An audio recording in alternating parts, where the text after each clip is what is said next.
जिस धर्म की नींव न्याय, समानता और करुणा पर नहीं बल्कि ऊंच नीच पर टिकी हो, क्या उसे धर्म कहा जा सकता है? डॉक्टर अंबेडकर इस सवाल का जवाब तलाशते हैं अपनी सबसे क्रांतिकारी किताब में, हिंदू धर्म का दर्शन।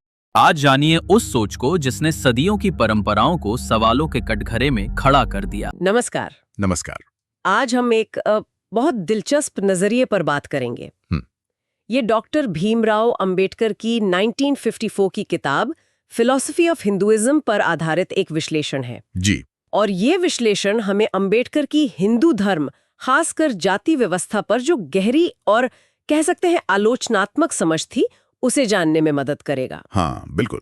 और ये विश्लेषण देखिए शुरू ही यहाँ से होता है कि अंबेडकर के लिए जाति अवस्था कोई बाहरी चीज नहीं थी हिंदू धर्म की। अच्छा। हाँ, वो मानते थे कि ये तो मतलब उसकी नींव का हिस्सा है, जड़ें बहुत गहरी हैं। ओह, हाँ, मतलब सिर्फ एक सामाजिक बुराई नहीं बल्कि धर्म के दर्शन से ही जुड़ी हुई। बिल्कुल। उनका मानना था कि आप इसे धर्म से अलग करके देख ही नहीं सकते। ये तो काफी गंभीर बात है। जी। तो क्या उन्होंने सिर्फ जाति पर ही फोकस किया या हिंदू दर्शन के और पहलुओं पर भी सवाल उठाए? नहीं, विश्लेषण ये साफ करता है कि उन्होंने हिंदू दर्शन को समग्र रूप से देखा। ओके। और उसे कई मायनों में मतलब अव्यवहारिक पाया। अव्यवहारिक कैसे? उनका तर्क था कि कई सिद्धांत हैं जो कागज पर तो ठीक लगते हैं, शायद आदर्श भी। हाँ, जैसे समानता की बातें वगैरह। हाँ, बिल्कुल।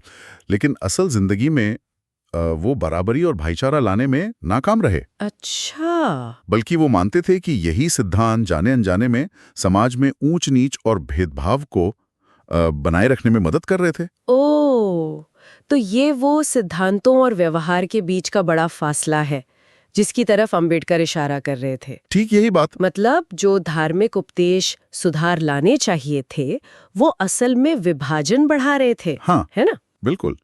विश्लेषण यही कहता है। अंबेडकर ने महसूस किया कि कई धार्मिक मान्यताएं हैं, रीति रिवाज हैं। वो समाज को जोड़ने के बजाय असल में तोड़ रहे थे।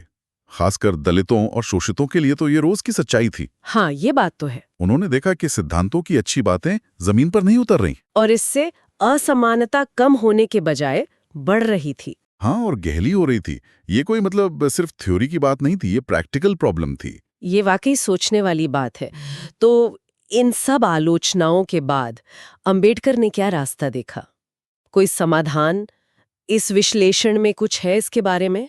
हाँ, यहीं पर बौद्ध धर्म की तरफ उनका झुकाव बहुत महत्वपूर्ण हो जाता है। अच्छा।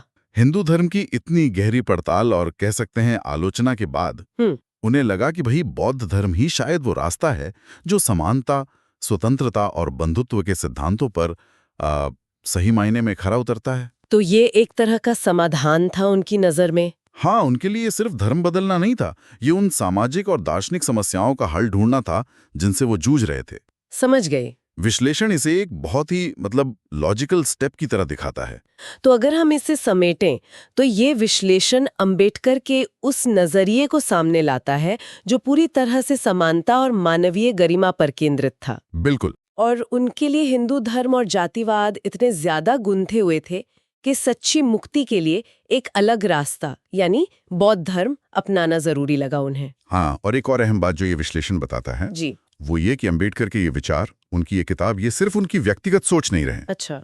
इन्होंने दलितों और दूसरे जो उत्पीड़ित समुदाय थे उनके सामाजिक न्याय और बराबरी के आंदोलनों के लिए एक वैचारिक आधार तैयार किया। यानी एक तरह से उन आंदोलनों को आवाज दी। हाँ, कह सकते हैं। ये उन लोगों के लिए एक मजबूत आवाज बनी जो उस व्यवस्था में अपने अधिकार ढूंढ रहे थे, बराबरी ढूंढ रहे थे। तो इस पूरी चर्चा से हमने ये समझा कि ये जो विश्लेषण है ये डॉक्टर अंबेडकर की हिंदू धर्म के दर्शन और उसके सामाजिक ढांचे, खासकर जाति व्यवस्था पर काफी तीखी आलोचना को उजागर करता है। हाँ, और साथ ही समानता की उनकी तलाश में बौद्ध धर्म को एक विकल्प के तौर पर क्यों चुना गया, इसके पीछे का तर्क भी साफ करता है। बिल्कुल।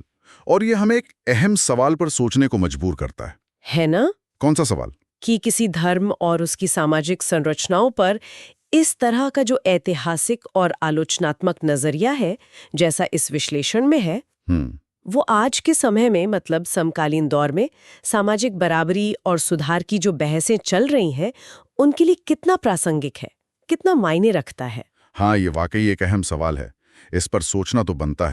अगर आपको ये बुक समरी पसंद आई हो तो वीडियो को लाइक करें, चैनल को सब्सक्राइब करें और इस जानकारी को अपने दोस्तों के साथ जरूर शेयर करें। और अगर आप इस किताब को खरीदना चाहते हैं तो नीचे दिए गए लिंक पर क्लिक करें, वहां से खरीदकर आप हमें सपोर्ट भी करेंगे।